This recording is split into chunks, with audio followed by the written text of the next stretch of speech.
दोस्तों नमस्कार। आप जुड़ चुके हैं एक बार फिर से उड़ान एकेडमी के इस डिजिटल प्लेटफॉर्म के साथ और मैं गौरव मिश्रा आप सभी का एक बार फिर से इस मंच पर स्वागत करता हूं। और हम लोगों ने बेसिकली ये जो है ना इकोनॉमी की सीरीज स्टार्ट की है ना, इसमें हमारा चैप्टर है ना लास्ट क्लास में शुरू हुआ था अनएम्प्लॉयमेंट यानी कि बेरोजगारी। और उसी चैप्टर को हम लोग आगे कंटिन्यू करते हुए आज अनएम्प्लॉयमेंट के है ना भाग 2 यानी पार्ट 2 पर हम लोग बातचीत करेंगे। और सबसे पहले हम लोग समझेंगे कि कैसे है ना अनएम्प्लॉयमेंट को कैलकुलेट किया जाता है, यानी बेरोजगारी का मापन किस तरह से होता है। एंड देन उसके बाद हम लोग डिस्कस करेंगे कि कितने टाइप की बेरोजगारी यानी कि है ना कितने प्रकार की बेरोजगारी हमें देखने को मिलती है। तो जल्दी से सभी लोग अपने पेन और कॉपी के साथ तैयार हो जाइए और सबसे पहले आप हेडिंग बनाइएगा कि कैलकुलेशन है ना किस तरीके से की जाती है ना, इसी को हम लोग सबसे पहले आज समझने की कोशिश करेंगे। तो कल जब मैंने यहाँ पर आपको समझाया था तो मैंने आपसे ये कहा था कि जब भी हम अनएम्प्लॉयमेंट यानी कि बेरोजगारी के कैलकुलेशन की बात करते हैं ना, तो इसकी कैलकुलेशन किसके द्वारा की जाती है, तो इसकी गणना की जाती है किसके द्वारा, एनएसओ के द्वारा। यानी जो बेरोजगारी के आंकड़े हैं उन बेरोजगारी के आंकड़ों को एकत्रित करना, मतलब कि डाटा को कलेक्ट करना और डेटा को कलेक्ट करने के बाद ये बताना कि भारत में इस समय पर बेरोजगारी कितनी चल रही है। ये सब कुछ बताने का काम किसका होता है, एनएसओ का होता है।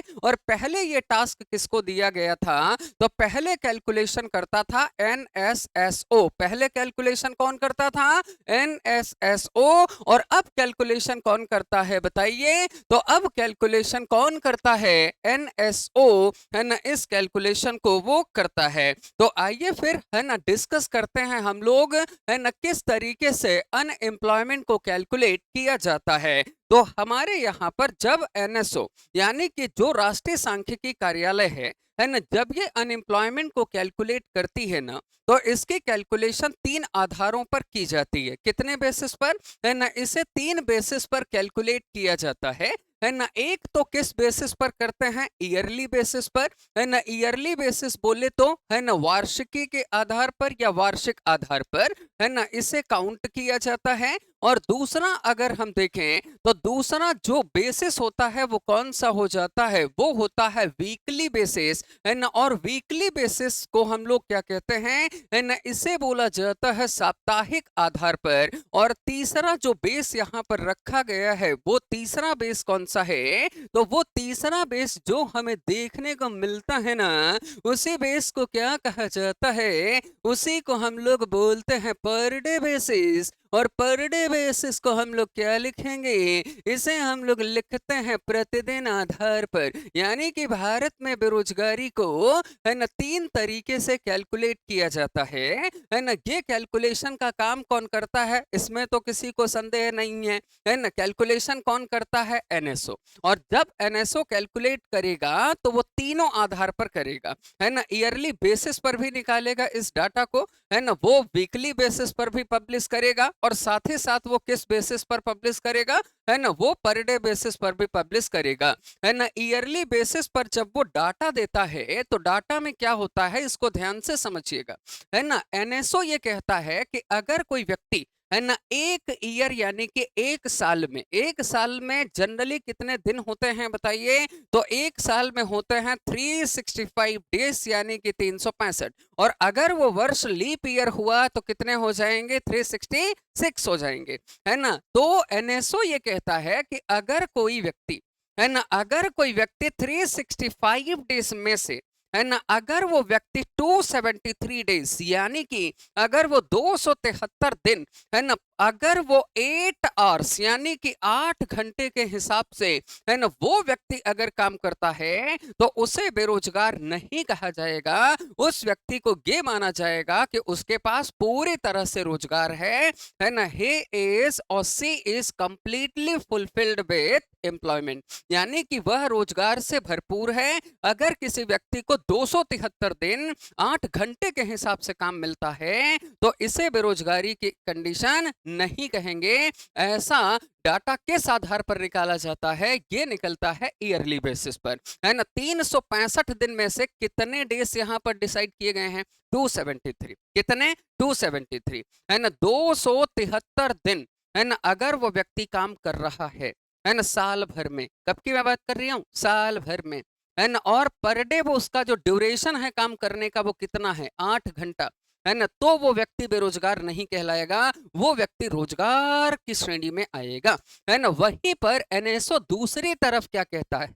क्या कहता है कि जब वो वीकली बेसिस पर बेरोजगारी की कैलकुलेशन करता है तो एनएसओ का मानना यह है कि अगर कोई व्यक्ति सप्ताह में, है ना, अगर कोई व्यक्ति सप्ताह में मतलब एक पूरे वीक में, है ना, अगर वो 1 आवर यानी कि 1 घंटे भी अगर वो काम करता है ना, एक सप्ताह में अगर कोई व्यक्ति 1 घंटे भी अगर काम करता है तो वो बेरोजगार नहीं कहलाएगा, है ना। साप्ताहिक बेसिस पर एनएसओ की रिपोर्ट ये कहती है कि अगर कोई व्यक्ति सप्ताह भर में, है ना, 1 घंटे भी अगर ठीक तरीके से काम करता है ना, जिसके बदले में अगर उसे इनकम यानी कि पैसा मिलता है तो वो व्यक्ति बेरोजगार नहीं कहलाएगा। ऐसा मैं नहीं कह रहा हूं, ऐसा कौन कह रहा है? एनएसओ कह रहा है। तो ईयरली बेसिस पर क्या कह रहा है एनएसओ? ईयरली बेसिस पर यह कह रहा है कि 273 दिन उसे काम करना होगा अगर उसे रोजगार की कैटेगरी में आना है ना। अगर उसे 273 डेज काम नहीं मिलता तो उस व्यक्ति को हम क्या बोलेंगे? बेरोजगार, है ना। और उसी के आधार पर पूरे भारत में यही देखा जाता है कि जो कार्यशील जनसंख्या है, जो वर्किंग पॉपुलेशन है ना, कार्यशील जनसंख्या कहां से कहां तक मानी जाती है? 15 से लेकर 59 यानी 15 टू 59 ईयर्स के बीच की जो जनरेशन है, इसमें यही देखा जाता है कितने लोग हैं जो 365 दिन में से, है ना, 273 दिन, है ना, पर डे 8 घंटे के हिसाब से काम करते हैं। उन्हें एनएसओ कहता है कि इनके पास कंप्लीट एम्प्लॉयमेंट, इनके पास पूरा रोजगार है। अगर नहीं कर पाते हैं तो कहते हैं कि भाई ये बेरोजगार नहीं है, लेकिन इनको थोड़ा बहुत काम देकर और बेहतर इन्हें किया जा सकता है ना। दूसरी तरफ एनएसओ कहता है कि जब, है ना, वीकली बेसिस पर अगर हम देखें तो कोई व्यक्ति अगर 1 घंटे भी अगर एक सप्ताह में काम करता है और अगर बदले में उसे कुछ मिल रहा है, कुछ इनकम हो रही है, तो वो व्यक्ति जो है ना, वो बेरोजगार की श्रेणी में नहीं आएगा, ऐसा एनएसओ का मानना है। ऐसा नहीं कि वो व्यक्ति अपने घर का काम कर रही है ना, या वो व्यक्ति अपना व्यक्तिगत कार्य कर रही है ना, नेटवर्क नहीं पकड़ रहा है तो पेड़ पर चढ़ के बात कर रही है ना। अगर कोई व्यक्ति 1 घंटे अगर, है ना, काम कर रहा है और फिर उसके बाद अगर वो बता रहा है कि नहीं 1 घंटे हमने, है ना, जो है काम किया, लेकिन उसके बदले में अगर उसको इनकम नहीं मिली तो इसका मतलब वो बेरोजगार ही है ना। तो यहां पर ध्यान देने वाली बात है कि 1 घंटे काम और बदले में कुछ इनकम, ये वीकली बेसिस पर है। और पर डे बेसिस पर जब कैलकुलेशन की जाती है तो कैलकुलेशन क्या होती है, ध्यान से समझिएगा। इसमें यह बोला गया है कि अगर कोई व्यक्ति प्रतिदिन, है ना, प्रतिदिन अगर कोई व्यक्ति काम करता है तो पर डे के हिसाब से जो काम होते हैं ये 2 टाइप के होते हैं, 2 प्रकार के रोजगार होते हैं, है ना, पर डे में। एक को हम लोग क्या कहते हैं? पार्ट टाइम, और एक को बोला जाता है फुल टाइम, है ना। एक जॉब होती है जिसको कहा जाता है पार्ट टाइम जॉब, और एक जॉब होती है जिसको हम लोग क्या कहते हैं? फुल टाइम जॉब, है ना। पार्ट टाइम जॉब का मतलब ये हुआ कि वो व्यक्ति 1 से लेकर 4 घंटे तक अगर वो समय दे रहा है पर डे, और अगर उसे बदले में कुछ इनकम मिल रही है तो भी ये माना जाएगा कि वो व्यक्ति जो है उसके पास रोजगार है, उसके पास एम्प्लॉयमेंट है, वो बेरोजगारी की कैटेगरी में नहीं आएगा, है ना। और दूसरा कि अगर कोई व्यक्ति, है ना, 5 से लेकर अगर 8 आवर्स यानी कि 8 घंटे काम कर रहा है, इसका मतलब इस जॉब को हम लोग क्या कहते हैं? इसे कहा जाता है फुल टाइम। क्या बोलते हैं इसको? इसे बोला जाता है फुल टाइम यानी फुल डे जॉब है ये, है ना। और फुल डे जॉब का मतलब ये है कि भाई उस व्यक्ति के पास अच्छा खासा रोजगार है, उस व्यक्ति को हम बेरोजगार नहीं कह सकते, उस कंडीशन को बेरोजगारी नहीं कहा जा सकता। तो जब हम कैलकुलेशन की बात करते हैं तो देखिए तीनों आधार पर कैसे कैलकुलेशन करता है एनएसओ, है ना। पहला बेसिस क्या रखा, ईयरली। ईयरली में क्या कहा उसने कि अगर किसी के पास 273 डेज में से, है ना, मतलब 273 डेज में अगर वो काम करता है 8 आवर्स पर डे, है ना, अगर 273 दिन कोई व्यक्ति 8 घंटे लगातार काम कर रहा है ना, साल भर में, तो इसका मतलब है कि वो बेरोजगार नहीं होगा, है ना। दूसरा, है ना, उनका ओपिनियन ये है कि अगर कोई व्यक्ति, चलो वर्ष का छोड़ दो आप, है ना, ईयरली छोड़ दो, है ना, अगर कोई व्यक्ति वीक में 1 घंटे भी काम कर रहा है, अगर उसको इनकम मिल रही है, तो इसका मतलब कि वो बेरोजगार नहीं होगा, है ना। इसका मतलब है कि उसके पास नौकरी तो है ना। और पर डे बेसिस पर एनएसओ ये कहता है कि अगर किसी व्यक्ति के पास 1 से लेकर 4 घंटे तक का काम है, इस जॉब को हम लोग क्या बोलेंगे, पार्ट टाइम, है ना। लेकिन इनकम अगर हो रही है तो इसका मतलब है कि उसके पास रोजगार तो है, वो व्यक्ति बेरोजगार तो नहीं है ना। और अगर फुल टाइम जॉब है तो ये तो बहुत अच्छी बात है ना, फिर तो बेरोजगारी का सवाल ही नहीं उठता है। इन्हीं तीनों आधार पर कैलकुलेशन करके, है ना, क्योंकि सरकार के पास हर परिवार के आंकड़े डाटा उपलब्ध होता है ना, इसीलिए देखोगे ना आप, घर घर में सर्वे होते हैं। सर्वे होता है कि नहीं होता, कि भाई इस परिवार में इतने मेंबर्स, है ना, इस परिवार में इतने मेंबर्स हैं, तो ये भी पूछा जाता है कितने वर्किंग में है ना, कितने काम कर रहे हैं, कौन कौन काम नहीं कर रहा है। और उसी डाटा के बेसिस पर वो बताता है कि इस समय पर बेरोजगारी की कंडीशन हमारे यहाँ पर कैसी है। अभी बेरोजगारी दर कितनी चल रही है भारत में, 8.20 चल रही है। कितनी चल रही है, 8.20 के हिसाब से जो है बेरोजगारी दर वो आगे बढ़ रही है। तो तीन आधारों पर इसको कैलकुलेट करता है एनएसओ, यहाँ भी और ये तीसरा टाइप भी। अब उसके बाद हम लोग डिस्कस करते हैं आगे की कहानी को और बात करते हैं कि ये जो बेरोजगारी होती है, क्या होती है बेरोजगारी, क्या हमारे देश में एक ही टाइप की बेरोजगारी मिलती है क्या, एक ही प्रकार की बेरोजगारी तो पूरे देश भर में नहीं है।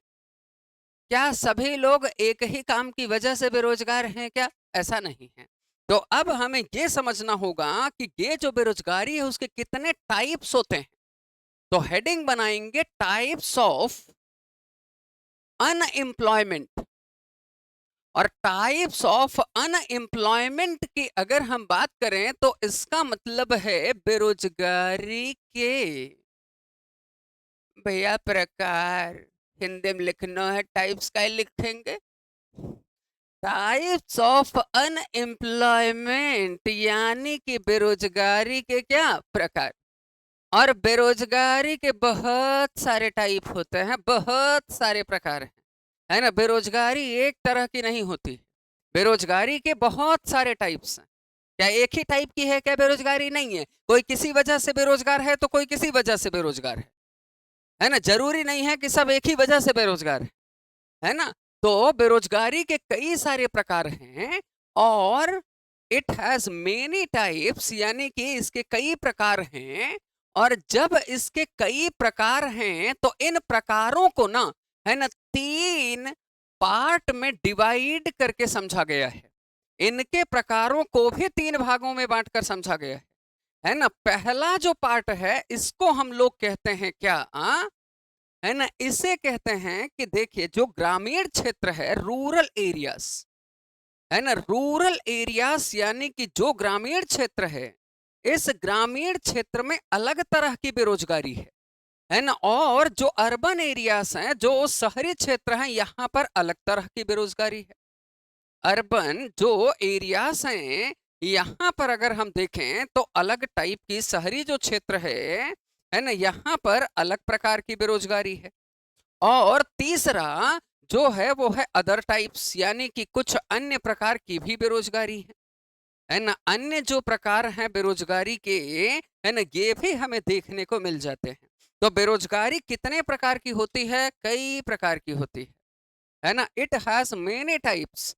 और इन्हीं टाइप्स को हम लोगों ने समझने के लिए कितने भागों में इसको बांट दिया, 3, है ना। ग्रामीण क्षेत्रों में लोगों की अलग बेरोजगारी की समस्या है, शहरी क्षेत्रों में अलग समस्या है, अरे हाँ कि ना, है ना। और कुछ अदर टाइप्स भी हैं जहां से क्वेश्चन कभी कभी आपसे डेफिनेशन फॉर्म में पूछ लिए जाते हैं, है ना। अब ग्रामीण क्षेत्र में अगर हम बेरोजगारी देखें तो यहाँ पर, है ना, बेरोजगारी के दो रूप हमें दिखते हैं, है ना। एक को बोला जाता है अदृश्य या प्रच्छन्न बेरोजगारी, अदृश्य या प्रच्छन्न बेरोजगारी, है ना। इसको बोला जाता है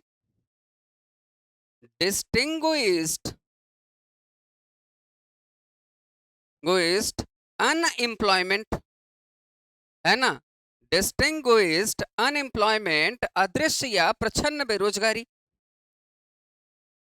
है ना। हाँ, तो जो जिस माध्यम में है उसी माध्यम में लिखना और उसी माध्यम में याद करना, है ना। नहीं तो पता चला कि अदृश्य बेरोजगारी में डिस्टिंक्शन लग गया, है ना। तो अदृश्य बेरोजगारी, डिस्टिंग्विश्ड अनएम्प्लॉयमेंट, और जो दूसरा टाइप है वो है मौसमी बेरोजगारी। मिक्स बेस नहीं है, मौसमी बेरोजगारी, मौसमी बेरोजगारी। और इसे हम लोग बोलते हैं सीजनल अनएम्प्लॉयमेंट, इसे हम लोग सीजनल अनएम्प्लॉयमेंट के नाम से जानते हैं। ये मौसमी बेरोजगारी है। तो ग्रामीण क्षेत्र में कितने प्रकार की बेरोजगारी मिलती है? दो, है ना। एक हो गई अदृश्य और एक कौन सी हो गई? मौसमी, है ना। फिर उसके बाद जो अर्बन एरियाज, मतलब कि शहरी जो इलाका है ना, शहरी क्षेत्र में अलग टाइप की बेरोजगारी है ना। और शहरी क्षेत्र में अलग टाइप की बेरोजगारी क्या है? तो इसमें एक बेरोजगारी है जिसको हम लोग कहते हैं शिक्षित बेरोजगारी,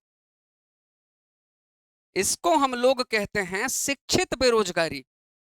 और ये गंभीर समस्या है। एजुकेशनल अनएम्प्लॉयमेंट, शिक्षित बेरोजगारी, ये कहां पर पाई जाती है? तो हम बोलेंगे ये अर्बन एरिया, शहरी क्षेत्र में है। और दूसरा अगर हम देखें तो जो दूसरा टाइप अपन को दिखता है वो है औद्योगिक बेरोजगारी। अगला है औद्योगिक बेरोजगारी। और औद्योगिक बेरोजगारी मतलब कि इंडस्ट्रियल अनएम्प्लॉयमेंट,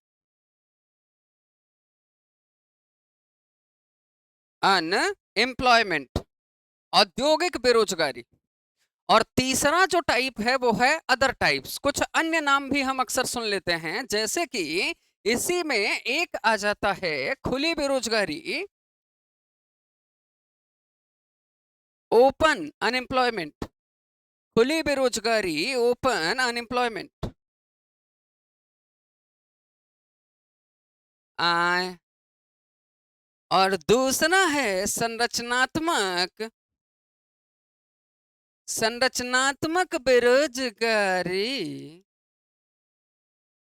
और इंग्लिश में इसको लिखा जाता है स्ट्रक्चरल अनएम्प्लॉयमेंट, अनएम्प्लॉयमेंट। तो सबसे पहले बताइए बेरोजगारी, जिस पर हम लोगों ने कल चर्चा की थी, बेरोजगारी क्या है? तो सब लोगों को क्लियर था क्या? है ना, कि व्यक्ति काम करने के लिए इच्छुक भी है, उसमें कैपेसिटी भी है, बट अगर एम्प्लॉयमेंट, रोजगार नहीं मिल पा रहा है, किसे? जो हमारे यहाँ वर्किंग पॉपुलेशन है, कार्यशील जनसंख्या। तो उसी फेस, उसी कंडीशन को हम लोग क्या कहते हैं? उसी को हम कहते हैं बेरोजगारी। और बेरोजगारी के कितने प्रकार होते हैं? बहुत सारे। और इनको हमने देखिए अलग अलग टाइप्स में डिवाइड कर दिया। ग्रामीण क्षेत्र में अलग, ग्रामीण क्षेत्र में कौन कौन सी? तो एक है डिस्टिंग्विश्ड यानी कि अदृश्य या प्रच्छन्न, और दूसरा मौसमी बेरोजगारी। शहरी क्षेत्र में अलग तरह की बेरोजगारी चलती है, शिक्षित और औद्योगिक, है ना। और अदर टाइप्स में आपने देखा खुली बेरोजगारी और संरचनात्मक, यानी ओपन एंड स्ट्रक्चरल, है ना, जो है ये हमें देखने को मिलता है। एक एक करके हम समझने की कोशिश करते हैं कि इन सभी बेरोजगारी का मतलब क्या है। और सबसे पहले जिस बेरोजगारी को हम लोग डिस्कस करने वाले हैं वो होगी क्या? अदृश्य बेरोजगारी। कौन सी? अदृश्य, है ना। और अगर हम अदृश्य बेरोजगारी की अगर बात करते हैं, यानी कि डिस्टिंग्विश्ड डिस्टिंग्विश्ड जो अनएम्प्लॉयमेंट है, अब ये क्या है इसको आप समझो। एक तो ये बेरोजगारी कहां पर दिखती है, तो ये दिखती है रूरल एरियाज में। कहां पर दिखाई पड़ती है बताइए? ग्रामीण क्षेत्रों में ये बेरोजगारी का रूप जो है वो हमें देखने को मिलता है ना। ये हर जगह बेरोजगारी नहीं दिखेगी, कहां दिखती है ज्यादातर, है ना, रूरल एरियाज में दिखती है। और इसमें होता क्या है कि आवश्यकता से अधिक व्यक्ति एक काम में लगे होते हैं, है ना।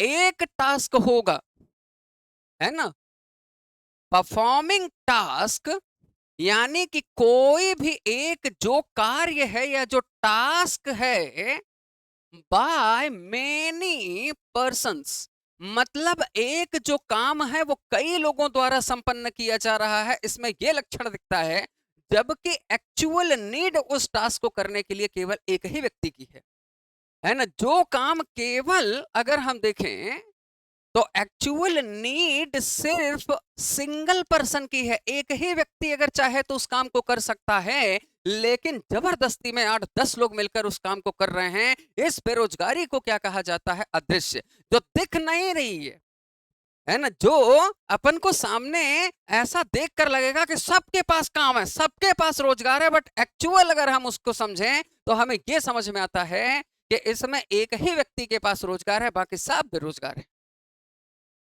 है ना। इस बेरोजगारी को हम लोग क्या कहते हैं? इसे हम लोग कहते हैं डिस्टिंग्विश्ड अनएम्प्लॉयमेंट, यानी अदृश्य या फिर प्रच्छन्न बेरोजगारी।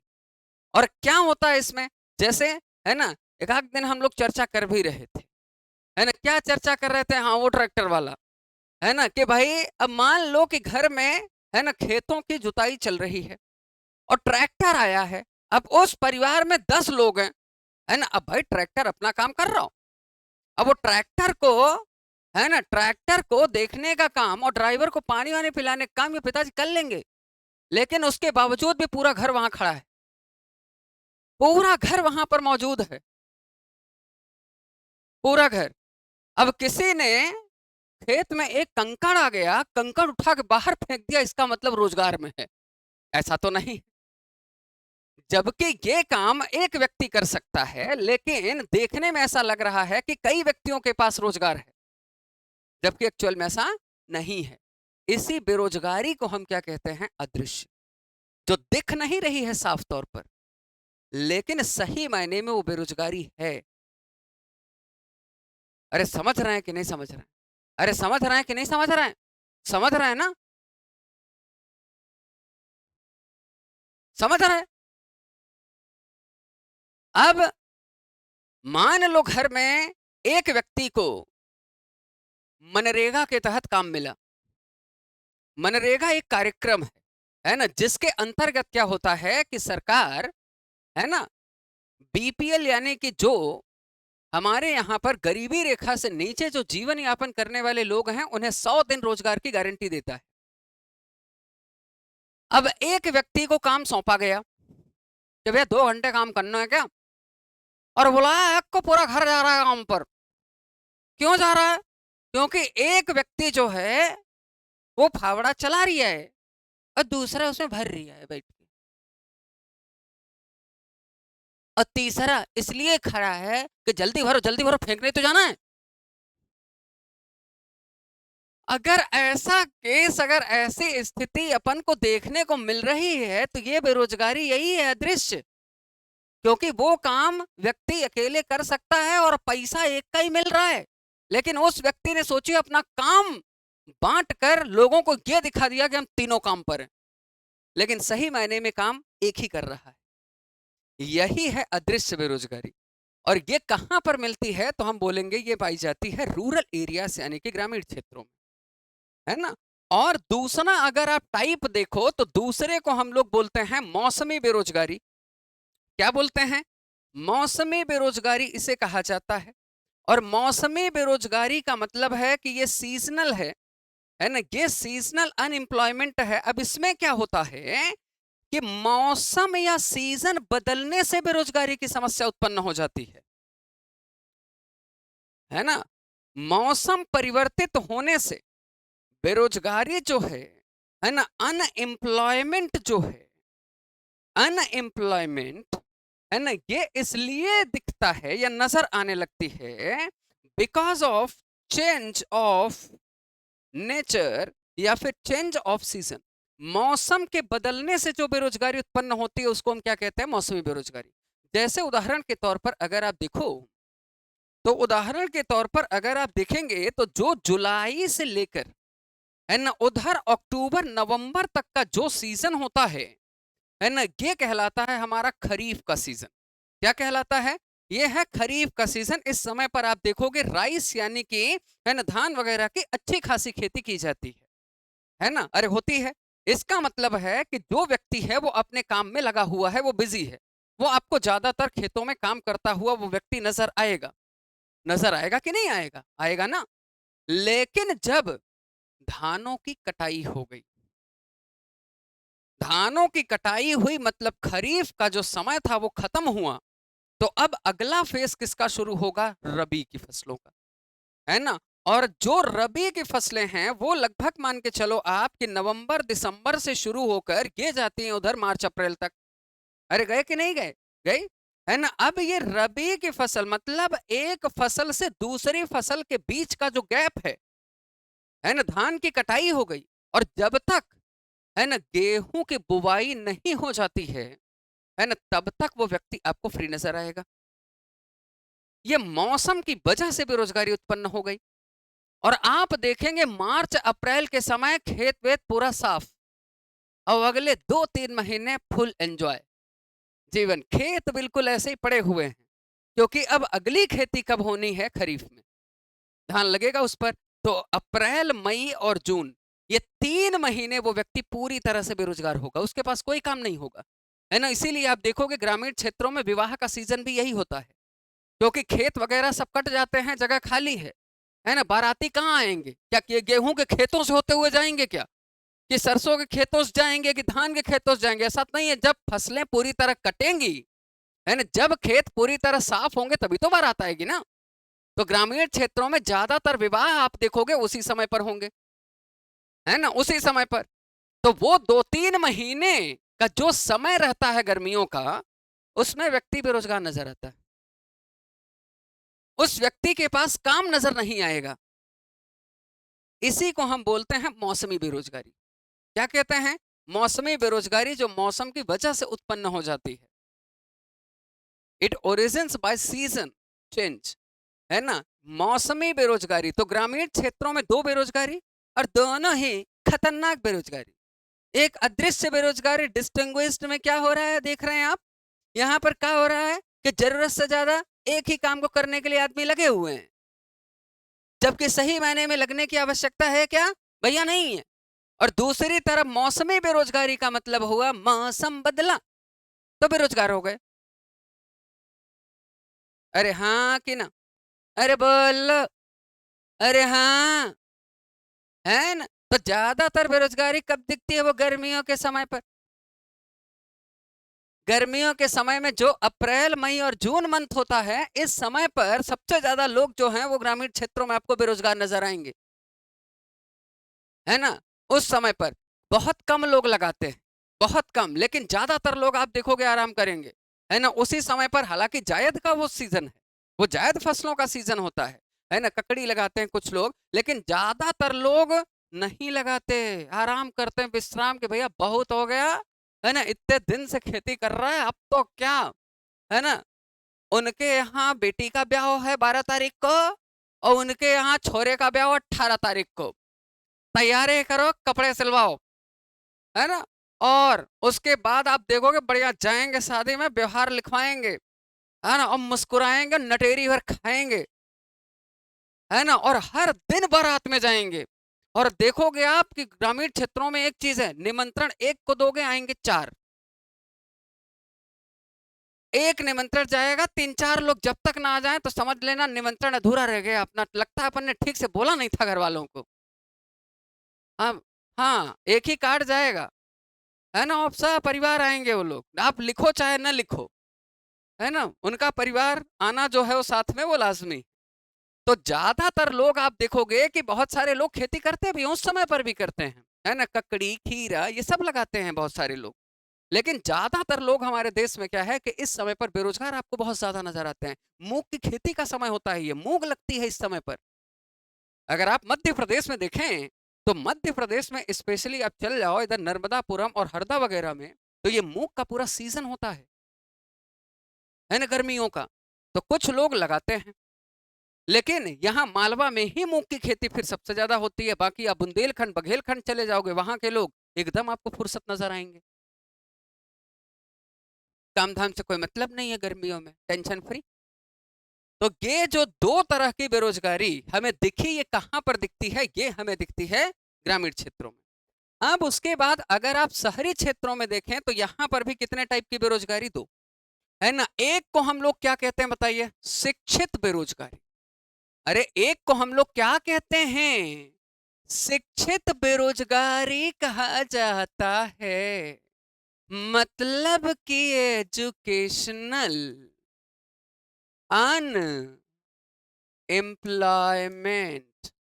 और ये जो शिक्षित बेरोजगारी है, ये कहां देखने को मिलती है? ये बेरोजगारी देखने को मिलेगी अर्बन एरियाज में, यानी कि शहरी क्षेत्रों में। कहां पर ये बेरोजगारी दिखती है? ये दिखेगी शहरी क्षेत्रों में, है ना। इस बेरोजगारी में होता क्या है कि किसी भी जॉब के लिए, है ना, कोई भी जॉब है, कोई भी जॉब है, उस जॉब के लिए जो भी एजुकेशनल क्वालिफिकेशन चाहिए, एजुकेशनल क्वालिफिकेशन यानी कि शैक्षणिक योग्यता, है ना, ये जो शैक्षणिक योग्यता है, ये जितनी चाहिए, है ना, व्यक्ति के पास, है ना, वो एजुकेशनल क्वालिफिकेशन मौजूद है ना, उसके पास शैक्षणिक योग्यता है, वो सारी डिग्री को फुलफिल करता है।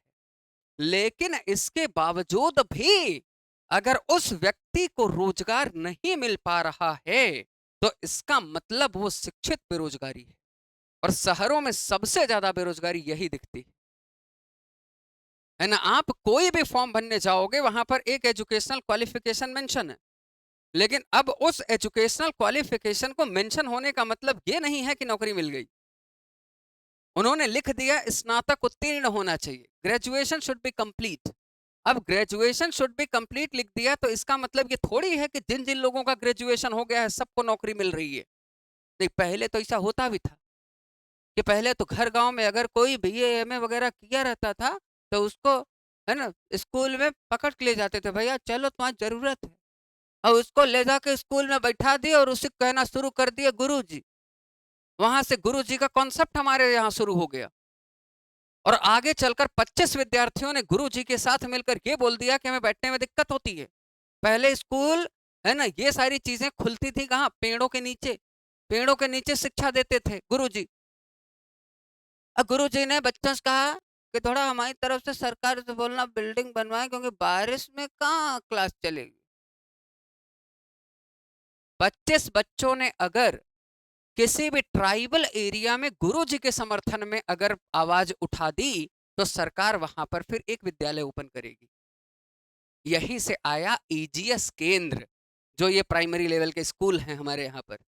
राजीव गांधी शिक्षा मिशन के अंतर्गत इनकी स्थापना हुई 1994-95 में, है ना। और अगर सामान्य समाज है, एक जनरल सोसाइटी, वहां 40 बच्चों ने एक व्यक्ति को अपना गुरुजी मान लिया, ये आदमी पढ़ा लिखा है, ये आदमी हमारा गुरुजी होगा आज से। क्या? क्यों? क्योंकि बाकी कोई पढ़ाई लिखा नहीं है। और उसको अगर उन्होंने गुरुजी घोषित कर दिया, तो वो व्यक्ति अब गुरुजी की तरह काम करेगा, उस व्यक्ति को सरकार की तरफ से सैलरी मिलेगी। और उन्हीं गुरुजी लोगों के लिए आपने देखा कि सरकार ने 2008 में एक नया जो है वो कार्यक्रम शुरू किया। और नया कार्यक्रम ये शुरू किया कि इन गुरुजी लोगों को एक सिंपल पेपर देना होगा डीएड का। डीएड परीक्षा आप पास करो, बीएड डीएड ये आप जानते ही होंगे, है ना। बाकी संविदा में नौकरी के लिए आपको पता है कि बीएड डीएड के साथ पेपर भी देना होता है।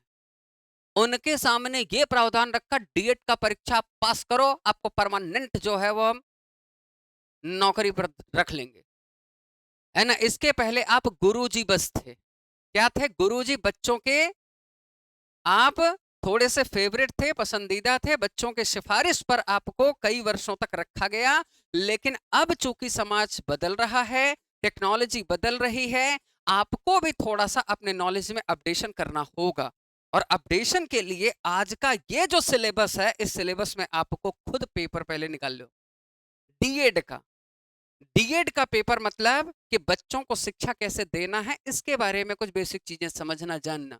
और सोचिए, जिन्होंने डीएड निकाला उनको सरकार ने परमानेंट कर दिया, प्रॉपर उनको विद्यालय दिए। और आज आप देखोगे कि वही प्राइमरी विद्यालय के कुछ शिक्षक हैं जिनको एक्सपीरियंस के आधार पर माध्यमिक विद्यालयों में प्रमोशन मिला, जबकि अलग से जो वर्ग 2 का पेपर निकाल के आ रहे हैं उनसे बड़े पदों पर वो बैठे हुए हैं। क्यों बैठे हुए हैं? एक्सपीरियंस, अनुभव के आधार पर, क्योंकि उन्होंने ऐसे समय शिक्षा दी जिस समय पर लोगों को शिक्षा की वैल्यू तक पता नहीं थी। आज भी ग्रामीण क्षेत्रों में चल जाओ, स्कूल के टाइम पर, खासकर जो हमारे सोसाइटी का निचला तबका है ना, एक तो परेशान भी है। उसे क्या है, शिक्षा उतनी महत्वपूर्ण नहीं लगती जितना महत्वपूर्ण उनकी जीविका लगती है, अपना सर्वाइवल लगता है। तो बच्चे को भेज दिए कि ले बेटा बकरी चरा के ले आ। स्कूल के टाइम पर वो बकरी चराने ले गया। गुरुजी ढूंढ रहे हैं, बल्लू कहाँ गया?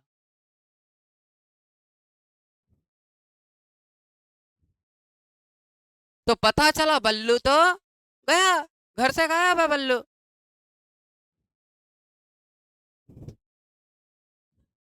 आपका नाम है क्या? मैं क्षमा चाहूंगा, देखिए, है ना, मैं भाई मैं क्षमा चाहूंगा। मुझे जरा सा भी बिल्कुल आभास नहीं था कि मतलब बल्लू कोई होगा, है ना। अब मैं आगे से ध्यान रखूंगा। बस आपसे एक निवेदन है, नीचे मारो, घेरना मत, नहीं क्या रोकना। Very good, thank you, thank you.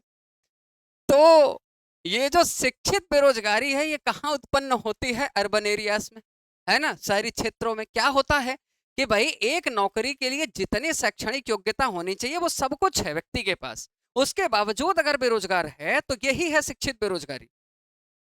समझ रहे हैं? केवल शिक्षा प्राप्त कर लेने से रोजगार नहीं मिल गया है किसी को, और अच्छा खासा पढ़ा लिखा वर्ग जो है वो नौकरी की तलाश में है शहरों में। ये है एजुकेशनल अनएम्प्लॉयमेंट। और क्यों बेरोजगारी है? क्योंकि या तो उसे काम उसके मन मुताबिक नहीं मिल पा रहा है। अब कोई व्यक्ति अगर बाहर से आया है तो उसे यहां पर इतना चाहिए सर्वाइवल के लिए कि उसका घर परिवार चल सके, और उसी नौकरी को करने के लिए अगर कोई यहाँ का लोकल व्यक्ति है उसे थोड़ा कम भी मिले तो भी उसका काम चल जाएगा, क्योंकि घर का खाना उसे मिल रहा है, रहने का उसे उसका लग नहीं रहा है। तो अगर एक की वजह से 10 लोगों का नुकसान हुआ तो वो जो 10 लोग हैं एजुकेशनल क्वालिफिकेशन लेने के बावजूद बेरोजगार हैं, तो वो शिक्षित बेरोजगारी तो हो गई ना। अरे हाँ कि ना। और दूसरी जो बेरोजगारी हमें दिखती है वो है औद्योगिक। और ये जो औद्योगिक बेरोजगारी है, औद्योगिक जो बेरोजगारी है, ये है industrial unemployment. Unemployment, industrial unemployment, औद्योगिक बेरोजगारी। और ये बेरोजगारी तब उत्पन्न होती है जब इंडस्ट्रीज यानी कि जो उद्योग हैं, इंडस्ट्रीज यानी कि जो उद्योग हैं हमारे यहाँ पर शहरी क्षेत्रों में, उनमें जब कभी भी फ्लक्चुएशन होता है, और फ्लक्चुएशन का मतलब होता है उतार चढ़ाव, ऐसी बेरोजगारी जो उद्योगों में उतार चढ़ाव के कारण उत्पन्न होती है, उसे हम लोग कहते हैं इंडस्ट्रियल अनएम्प्लॉयमेंट। उसे हम लोग कहते हैं औद्योगिक बेरोजगारी, है ना। उद्योग बिल्कुल ठीक ठाक चल रहे थे, अचानक से इंडस्ट्रीज या जो उद्योग थे वो धड़म से नीचे गिरे। तो जैसे ही इंडस्ट्रीज नीचे गिरेंगे, इसका सीधा मतलब है कि उनके साथ जितने लोग पहले काम कर रहे थे उनके हाथ से नौकरी चली जाएगी। और अचानक से नौकरी कम थी, कम लोगों के पास थी, लेकिन उद्योग बड़े लेवल पर लग गए, ज्यादा से ज्यादा लोगों को नौकरी मिल गई, इसका मतलब बेरोजगारी कम हो जाएगी। यही होता है। और ये फ्लक्चुएशन किसकी वजह से होता है? तो ये होता है डिमांड एंड सप्लाई। यानी आपने सुना होगा मांग एवं आपूर्ति, इसी पर हमारी पूरी इकोनॉमी बेस्ड है। मांग एवं आपूर्ति पर ही हर देश की अर्थव्यवस्था, हमारी इकोनॉमी, हमारी अर्थव्यवस्था है ना, सबकी इकोनॉमी इसी पर चलती है, डिमांड एंड सप्लाई पर। अरे बोलिए हाँ कि ना? अरे बोलिए हाँ कि ना? अब एक बात बताओ, मान लो कि किसी चीज की डिमांड क्या है? ज्यादा है। क्या है डिमांड? ज्यादा। तो जब किसी चीज की डिमांड क्या होगी? ज्यादा होगी। तो जब डिमांड ज्यादा होगी तो एक बात बताइए कि जो फैक्ट्री होंगी वो ज्यादा ओपन होंगी, फैक्ट्री स्टैब्लिश्ड होंगी, कैसी? ज्यादा होंगी, है ना। और जब फैक्ट्रियां ज्यादा लगेंगी, इसका मतलब है कि एम्प्लॉयमेंट यानी कि रोजगार क्या होगा? रोजगार व्यक्ति का बढ़ेगा। अरे हाँ कि ना?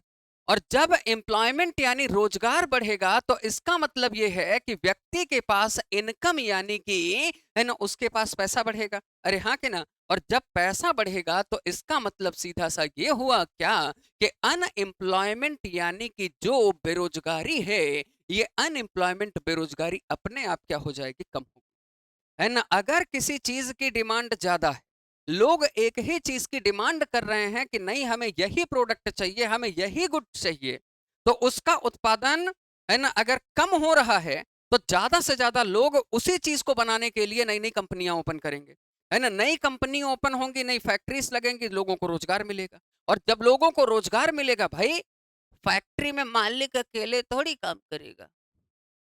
फैक्ट्री खोल के बैठा हुआ, बोला हम भी पेन बनाते हैं। भाई हमने बोला 100 पेन बना दो 2 दिन में, अब पता चला वो अकेले व्यक्ति 100 दिन में दे रहा है। कैसे काम चलेगा? भाई अगर किसी ने फैक्ट्री ओपन की है तो अपने फैक्ट्री में वो लेबर्स तो रखेगा ना, श्रमिक जो वर्ग है उसे नौकरी तो देगा।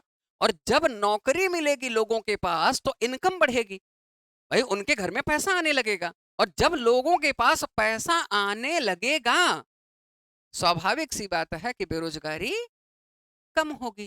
खत्म तो देखो एकदम नहीं होगी, लेकिन कम होगी।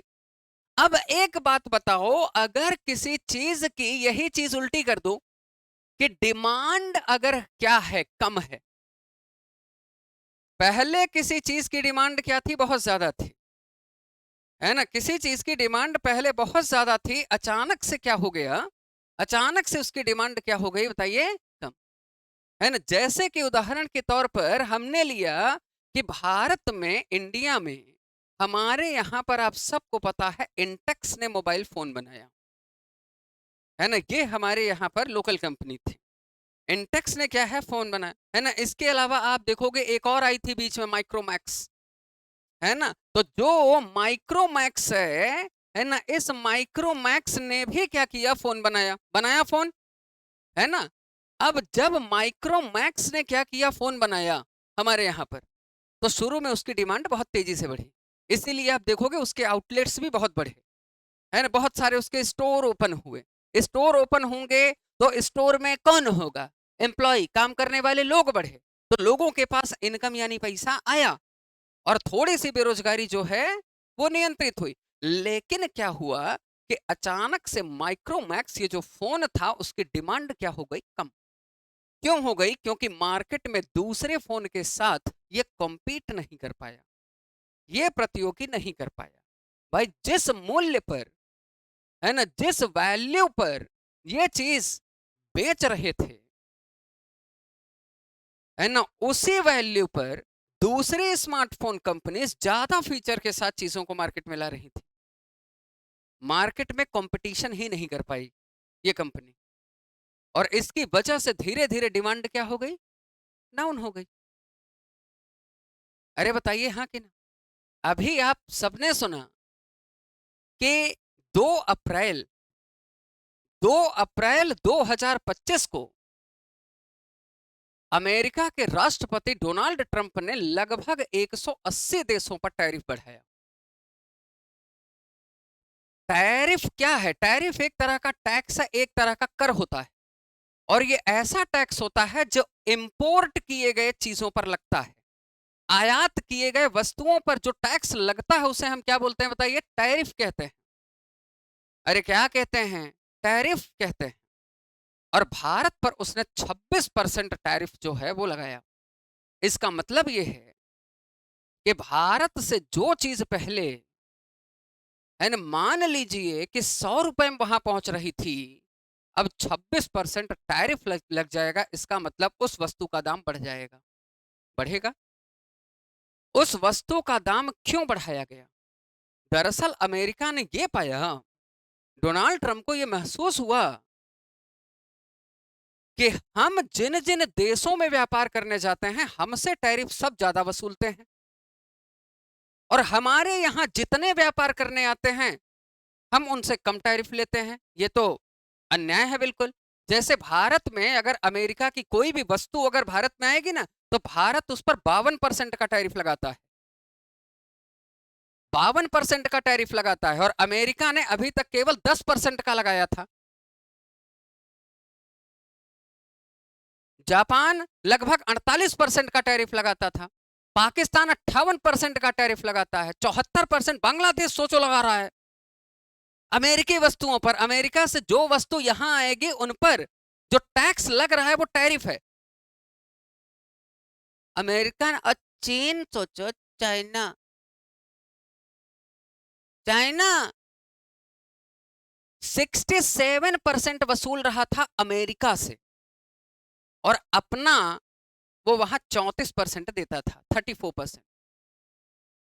और पता है सभी देशों में सबसे बड़ा व्यापार चीन का था, इसीलिए चीन को अमेरिका ने ज्यादा घेरा, क्योंकि साल भर में अमेरिका चीन में व्यापार करता था 144 billion US dollar. 142 billion US dollar का व्यापार होता था अमेरिका का चीन में। और चीन का अमेरिका का साल भर में जो व्यापार होता था वो 439 बिलियन अमेरिकन यूएस डॉलर होता था। 4 गुना। अमेरिका ने कहा गजब है यार, हमारे जगह पे आके हम छापे ले रहे हैं लोग यार, पूरा पैसा यार। उसने बोला बेटा रुको, ट्रंप ने घोषणा की कि टैरिफ तो बढ़ेगा, और जितने देश उनसे ज्यादा टैरिफ ले रहे थे है ना, उन सब का कम से कम उसने आधा टैरिफ तो किया ही। भारत 52% लगाता है, भारत पर उसने 26% लगाया। जापान 48 करता है, उस पर 24 लगाया। है ना, दक्षिण कोरिया 50 लगाता है, उसने 25 लगाया। बांग्लादेश 74 लगाता है, उसने 37 लगाया। पाकिस्तान 58 लगाता है, 29 लगाया। 29, मतलब आधा आधा तो कम से कम लगाया ही। और जो बहुत कम लगा रहे थे उनको वैसे छोड़ दिया। जैसे सिंगापुर 10% लगाता था, तो 10% सिंगापुर की वस्तुओं पर ही टैरिफ अमेरिका ने भी लगाया। इजराइल में 17% लगाया। है ना, जहां कम थे ऑस्ट्रेलिया न्यूजीलैंड में 10-10% लगाया। जहां कम था वहां कम लगाया, जहां ज्यादा था वहां अमेरिका में छोड़ेंगे नहीं अपन क्या, सब छाप रहे थे अपने आके, और हमको कोई अपने छापने नहीं देते थे। टैरिफ क्यों लगता है पता है? टैरिफ इसीलिए लगता है कि ताकि बाहरी वस्तुओं को महंगा कर दिया जाए, और हमारे यहाँ की जो लोकल कंपनीज हैं वो उनके साथ फाइट कर पाए। माइक्रोमैक्स ने भी कोई फोन बनाया, कितने का? 100 का। इतने का बनेगा नहीं, बनाया कितने का? 100 का। और दूसरी तरफ जो वीवो है, इसने भी 100 रुपए का एक फोन बनाया। दोनों ने मार्केट में 100-100 रुपए में लॉन्च किया। अब वीवो कहाँ की कंपनी है बताइए? चाइना। अरे हाँ कि ना? अगर ये भी 100 रुपए में, ये भी 100 रुपए में एक ही दाम पर आ जाएगा, तो स्वाभाविक सी बात है कि वहां की टेक्नोलॉजी क्या है, थोड़ी सी एडवांस है, और टेक्नोलॉजी की वजह से हमारा प्रोडक्ट जो है वो पीछे रह जाएगा, हर व्यक्ति नहीं खरीद पाएगा। इसीलिए मान लीजिए कि इस पर है ना, वीवो पर 50% का क्या लगा दिया भारत ने? टैरिफ लगा दिया कि भैया ये मोबाइल आपको 100 में ही मिल रहा है, 2 फीचर कम है, लेकिन ये आपको 150 में मिल रहा है, भले 2 फीचर ज्यादा है। व्यक्ति अपने बजट के हिसाब से सोचेगा। टैरिफ इसीलिए लगता है ताकि विदेशी वस्तुओं को बुलाया भी जाए और अपनी वस्तुओं को प्रतिस्पर्धा कंपटीशन से बाहर भी ना किया जाए, इसीलिए लगाया जाता है क्या? टैरिफ। है ना, इस समय जो चर्चा का विषय बना हुआ है है ना, देख रहा हो अब तो चाइना पर अमेरिका ने 145% टैरिफ कर दिया है, 145%। और चाइना भी पलटवार करने को तैयार है, बोल रहे हैं हम भी 125% लगाएंगे क्या। और दोनों में सोचो ट्रेड वॉर शुरू हो गया है, व्यापारिक युद्ध की स्थिति निर्मित हो गई है। और बीच में लपेटे कौन जा रहे हैं? पाकिस्तान और ईरान।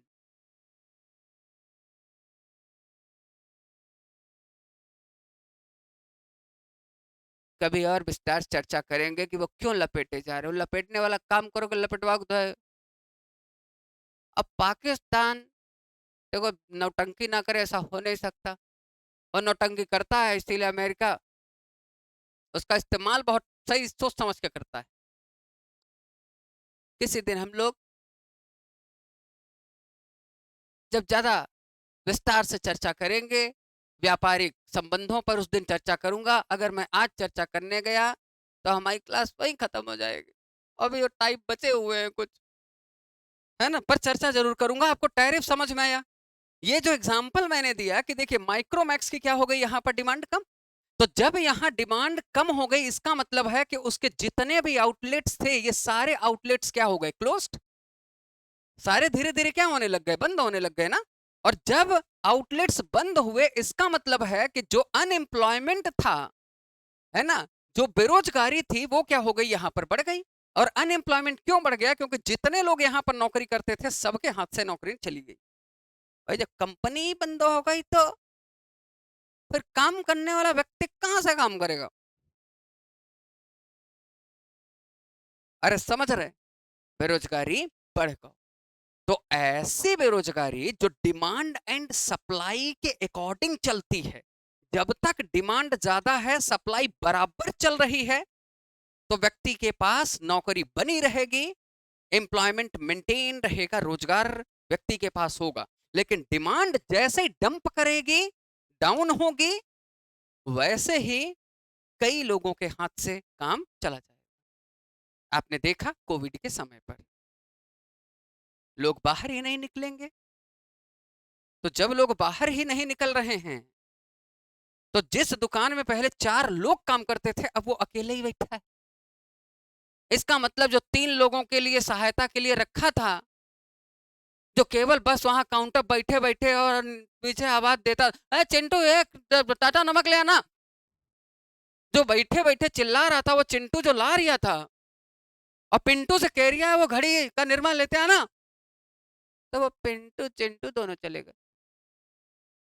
नौकरी चली गई ना, रोजगार गया। यही है क्या? Industrial unemployment. आई होप आपको ये समझ में आ गया होगा औद्योगिक बेरोजगारी क्या है।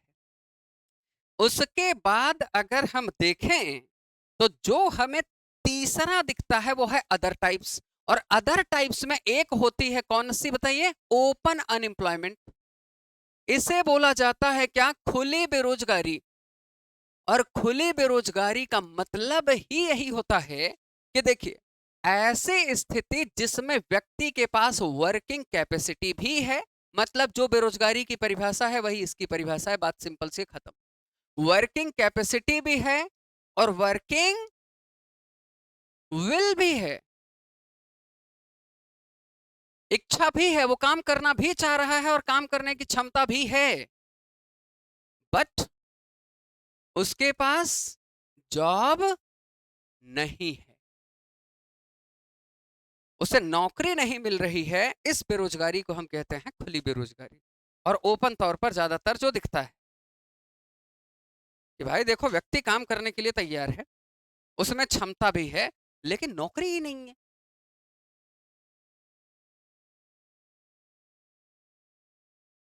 हाँ, क्या ना? क्लियर है। और एक बेरोजगारी जो लास्ट में आती है वो हो जाती है स्ट्रक्चरल, और जिसको कहा जाता है क्या? संरचनात्मक। और जो स्ट्रक्चरल अनएम्प्लॉयमेंट यानी कि जो संरचनात्मक बेरोजगारी है, वो क्या है? तो ये बेरोजगारी में ऐसा होता है कि ये बेरोजगारी इस वजह से आ जाती है क्योंकि जब कभी भी मार्केट में जब कभी भी टेक्नोलॉजी इंट्रोड्यूस होती है, टेक्नोलॉजी में आप लिखेंगे न्यू टेक्नोलॉजी। जब कभी भी नई प्रौद्योगिकी आ जाए, इंट्रोड्यूस हो जाए, इंट्रोड्यूस हो गई, नई टेक्नोलॉजी आ गई, कोई नया इनोवेशन हुआ, इनोवेशन मतलब नवाचार, कुछ अच्छा नया काम हुआ, और जब व्यक्ति इनके साथ बेसिकली तालमेल नहीं बिठा पाता, जब व्यक्ति तालमेल नहीं बैठा पाता, इसी को हम कहते हैं स्ट्रक्चरल अनएम्प्लॉयमेंट, इसी को हम कहते हैं संरचनात्मक बेरोजगारी। यानी देखिए, अभी तक व्यक्ति के पास काम था, व्यक्ति के पास अभी तक काम था, वो ठीक तरीके से काम कर रहा था, अरे बोल, काम कर रहा था, लेकिन अचानक से नई टेक्नोलॉजी आ गई। क्या आ गई? नई टेक्नोलॉजी आ गई, समझ रहे हो? या फिर नया इनोवेशन आ गया, कोई नया आइडिया आ गया। जब तक व्यक्ति उस इनोवेशन या टेक्नोलॉजी को एक्सेप्ट नहीं करेगा, वो काम में नहीं बना रह पाएगा।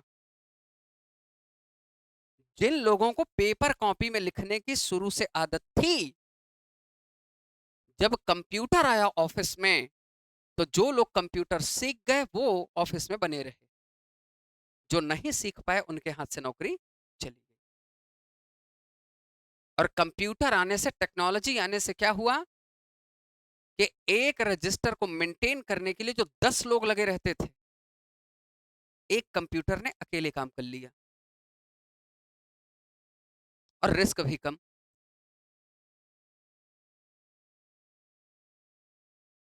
उसे सेव करना कठिन काम था रजिस्टर को, और कंप्यूटर में हार्ड डिस्क में डाटा को स्टोर करना अपने आप में थोड़ा इजी टास्क हो गया।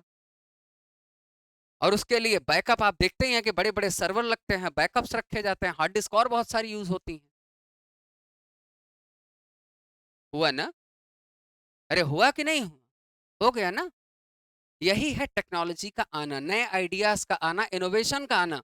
मतलब नई चीज मार्केट में आई, अगर तालमेल नहीं बैठा पाए तो बेरोजगार हो गए। सिंपल सी बात यह है।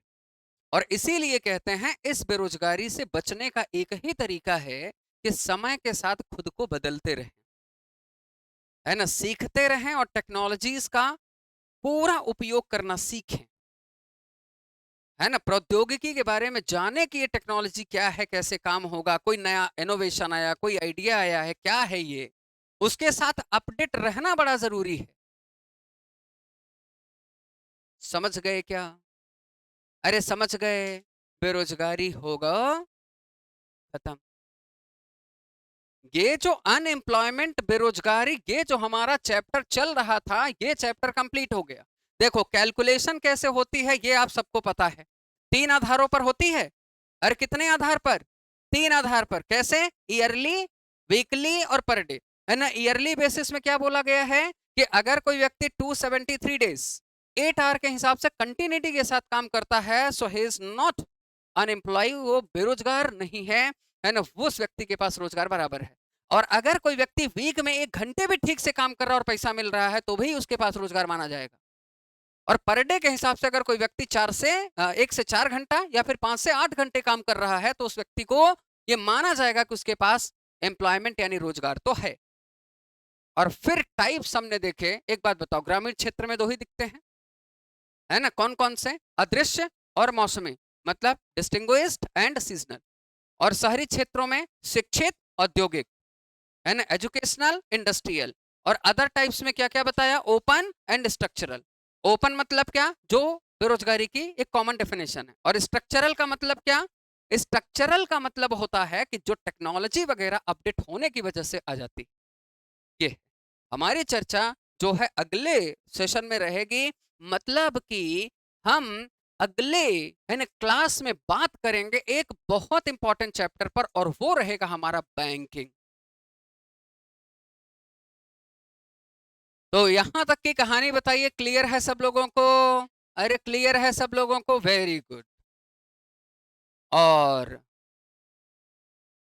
बैंकिंग को एक बार आप बस अपने स्तर पर आप पढ़कर आइएगा, बैंकिंग के बारे में आप खुद स्वयं थोड़ा सा पढ़िएगा, है ना। एंड देन उसके बाद जब हम टॉपिक को समझेंगे तो और ज्यादा इंटरेस्ट आएगा, ज्यादा मजा आएगा, है ना, एक दूसरे के साथ थोड़ा सा डिबेट करने में, बातचीत करने में, है ना। तो इस सेशन के लिए आप सबका बहुत बहुत धन्यवाद। मिलते हैं हम लोग अगली क्लास में नए टॉपिक के साथ। So thank you very much and शुभ रात्रि।